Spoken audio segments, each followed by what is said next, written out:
Hi friends, இன்றைக்கி evening ஸ்நாக்ஸ்க்காக ஒரு ஹெல்த்தியான ஸ்நாக்ஸ் பண்ணலாமா? இன்றைக்கி வந்து கீரை வடை தான் செய்ய போகிறேன். அதுவும் கீரை வாங்கிட்டு வந்தாங்க. அதில் கொஞ்சமாக எடுத்து வச்சுருந்தேன். அதை நல்லா பொடிசாக இந்த மாதிரி கட் பண்ணி ஒரு பவுலில் ஆட் பண்ணிக்கிட்டு, ஒரே ஒரு வெங்காயத்தை மட்டும் கட் பண்ணி அதையுமே இந்த மாதிரி பொடிசாக ஆட் பண்ணிவிட்டு, கூடவே பார்த்தீங்கன்னா பச்சை மிளகா ஒரு 2 பச்சை மிளகா கட் பண்ணி அதையுமே இதை கூட ஆட் பண்ணி பார்த்தீங்கன்னா கடலைப்பருப்பு ஒரு 2 o'clock நான் ஊற போட்டிருந்தேன். இப்போ பார்த்தீங்கன்னா மணி 5 o'clock நல்லா ஊறி இருக்குது.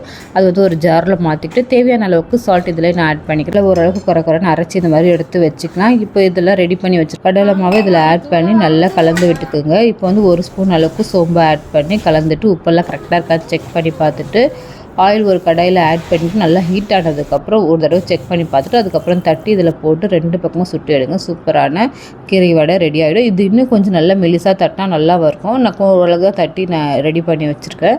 இதோட டேஸ்ட்டு சூப்பராகவே இருக்குது. நீங்களும் ட்ரை பண்ணி பாருங்கள். இதே போல் நம்ம நெக்ஸ்ட் வீடியோவில் மீட் பண்ணலாம். பாய். இந்த வீடியோ உங்களுக்கு பிடிச்சிருந்தா ஒரு லைக் பண்ணி ஒரு சப்ஸ்கிரைப் பண்ணிக்கோங்க.